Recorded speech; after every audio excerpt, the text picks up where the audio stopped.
craters. So, paano nga ba nagagawa ang craters? Right here, the sandbox. The sand would represent as the surface of the moon, whereas yung ating marble would be your asteroid or your meteoroid. So, gagawin nyo, you will just drop this one, and it will create these holes, and that is what we call craters. So, kids, napagano na ba kayo ng slingshot or tinador?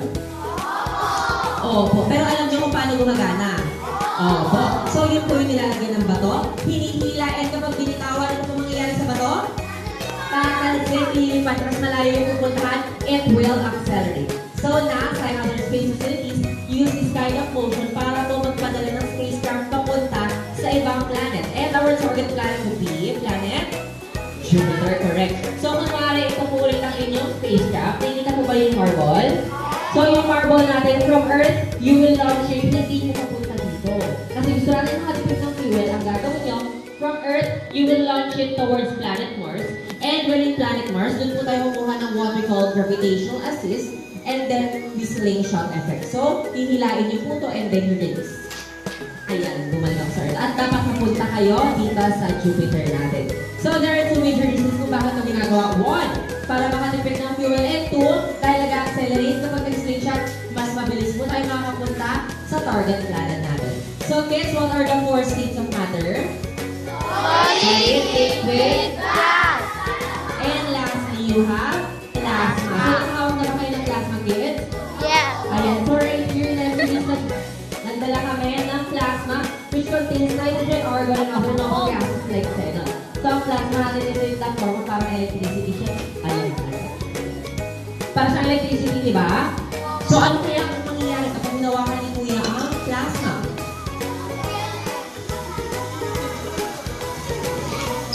Ma-electrocute daw ako. Sige, can I have one volunteer? Dahil sabi nila na-electrocute daw ako.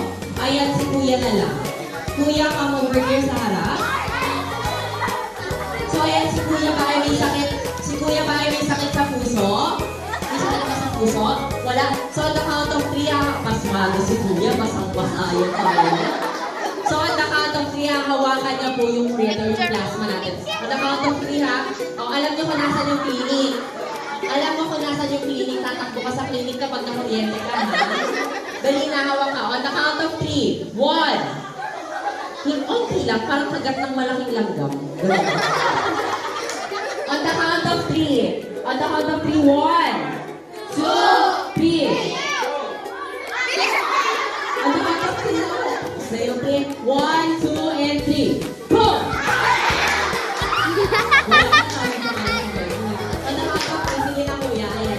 One, sabay tayo. 1, 2, go lang. On the count of 3, 1, 2, and... On the count of 3 ulit. Oh, let's share for Kuya. Sabay-sabay tayo. 1, 2, 3. Ayan. Oh, may nangyari sa'yo? May nangyari kay Kuya? Wala. Kaya palagpakan natin si Kuya. So, ayan, dahil may protective glass naman po tayo, makikita nyo lang na the plasma follows my hand. Why? Because we human beings are a natural conductor of electricity. Correct. So, right here naman, meron tayong demonstration dito ng first law of Newton, yung inertia natin. Next one naman, kids, right here, we have this one, and these are not very typical rock, special rock po siya. Why? Because it came from outer space. And we call this one meteorite. So, meteorite natin, meron siyang 3 stages na pinagdadaanan. Meteoroid kapag nasa outer space. Meteor, o yung bulalakaw natin kapag nandun po siya sa ating atmosphere. And kapag tumama po siya sa Earth's surface, you call it meteorite. So, right here we have Grignard device, front rise, and your Campo Chapo. So, right here naman we have the wire loop. So, ang kailangan lang po gawin dito, can you see the copper rod I am holding? So, yung copper rod natin dapat may travel niyo from point A to point B without touching the copper wire. Kasi kapag nag-touch siya, it can hear this sound. At kapag narinig niyo ito, it is game over. So, can you place my hand over here? The color of my shadow is... Ano color ng shadow ni Kuya? It is color black. O sige, Kuya, atras kayo. Atras kayo, Kuya. Para makita yung shadow. Ayan. Di ba color black po yung shadow ni Kuya? That is because the white light is absorbed by my hand. So, ano kaya magiging color ng shadow ni Kuya kapag nag-introduce tayo ng color green na light? Is it green? And then still color black. So kapag color red? And kapag color blue? But when you combine all the colors of the background is not blue, it's not green, hindi rin po rainbow, white pa lang po siya, white pa lang yung background natin. And kapag nilagay niyo na po yung kamay niyo, ayan, magkakaroon na po tayo ng colorful shadows. So kids, kilala niyo ba si Lolo Albert Einstein? Bakit kilala niyo yung lolo mo? So sabi ni Lolo Albert Einstein, the heavier and the more massive the object, the greater the gravity it exerts. So kunwari, this black sheet right here would represent as the fabric of our universe, whereas yung rock natin, this one would be your heavy element, and yung ating marble would be your lighter element. So kapag nilagay po natin yung heavy element dito sa gitna, we can see that it will bend space and time, wherein magkakaroon po tayo ng curvature of space and time. Whereas kapag binatong po natin, kung makikita nyo, it will just circle around the heavy element. So, kids, question. Nasa galaxy po tayo? Yung solar system natin, nag-orbit around the Milky Way galaxy. So, what is in the middle of the Milky Way galaxy? What is in the middle? Okay, any other guesses? It is a, sa Milky Way galaxy natin, ano yung nasa center? Okay, any other answers? We can find a black hole in the middle of our Milky Way galaxy, and it is named Sagittarius A. So, yung solar system natin, umiikot din siya. So, kunwari ito po ang inyong sun, and this marble right here will be your planet. So, ang gagawin nyo, ilalagay niyo po din yung sun, at dahil gumagalaw yung sun, igagalaw nyo rin po siya dito, and later on, makikita nyo na umiikot din po at sumasabay din yung lighter element sa pag-ikot po ng ating heavy element. And that would be all. So, girls, can you kindly stand up? Girls? Ay, daming girls. Sige ka po muna ako, ulit kayo. So, really, ang daming girls. So, I'll be dividing you into two groups para maglaro. 1, 2, 3, 4, 5, 6, 7. 1, 2, 3, 4, 5, 6, 7. 1, 2, 3, 4, 5. 1, 2, 3, 4. Okay, so first line sa kamay for line and fourth line stand up. 1, 2, 3, 4. Yan. Yung first 4 lines natin. Okay, stand up. Kuya, sin ate, sumukat na ba?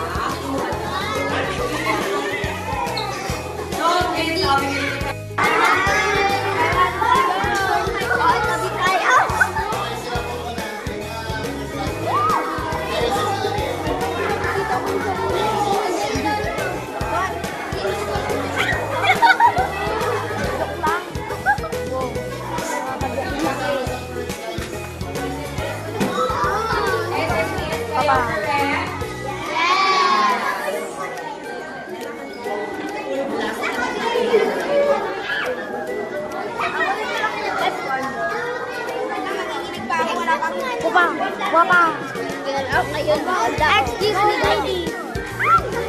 Nanginginig yan si Jade. Binibidyo mo si Don kasi sa'yo.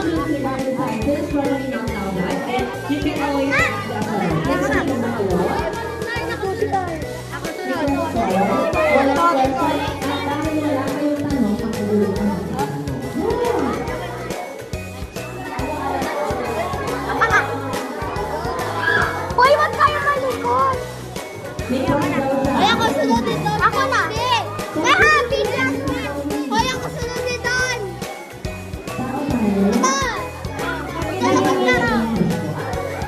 Okay, yun na. Okay, Chris. Daw na daw po. Urong ka tapos may green ako. Urong. Hindi yan ako. Hindi ko. Alam ko. Akin to. Ako next week. So again, what off? Grade 5. Oh, ito kung naalala nyo pa. What is the rock region in between planet Mars and planet Jupiter? It is called asteroid belt. Correct. Ayan.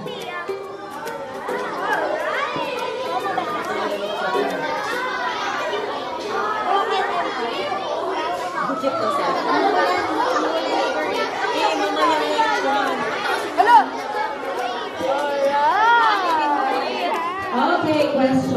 May question ka ba?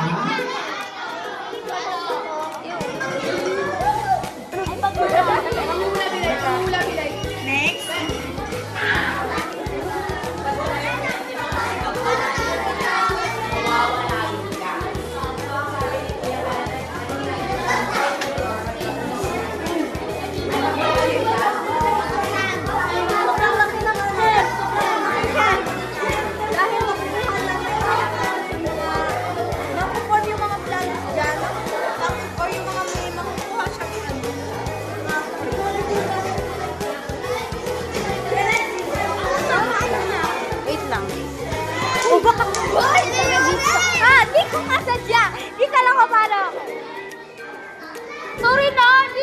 Okay, last 1 minute. Hala, 1 minute na lang daw sila. Ayoko na. Sila teacher. Esta lang. Kuya, tingin ka daw. Kuya, tingin ka daw.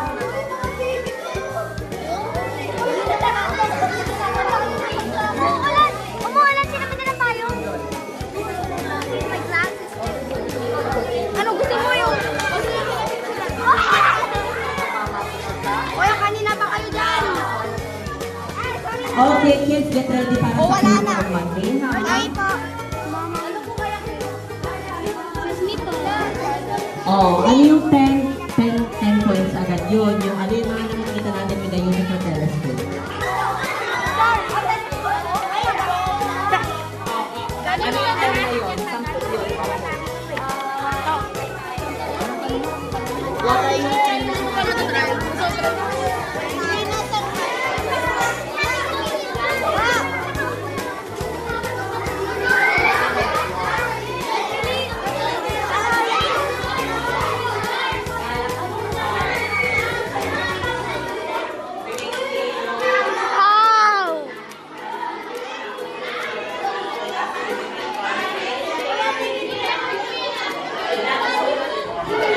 Okay, kaya gusto na. 10, 9, 8, 7, 6, 5, 4, 3, 2, and 1. So everyone, ito, paano yung kinig natin? Paano yung kinig? Paano yung kinig? You watch anime, ang novel. Sige, ayan. Kids, pati na tayo. Okay, let's do 1, 2, and 3. Go.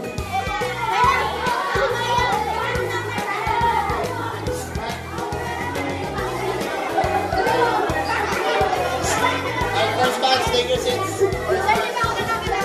Oh, question. Sabi kayo na. Sabi niya, patulog out. Out. Sabi mo kay Don.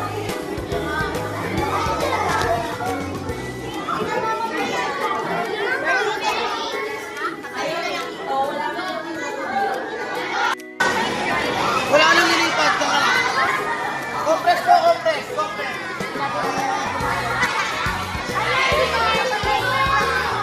Mag-video ka na, be! Sorry.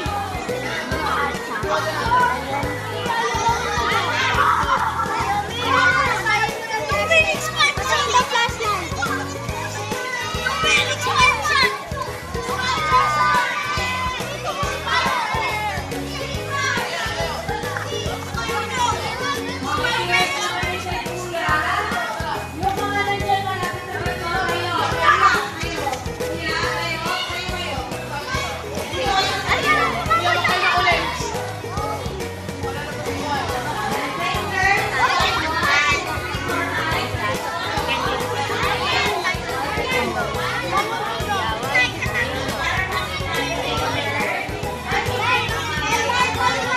Ang lambot!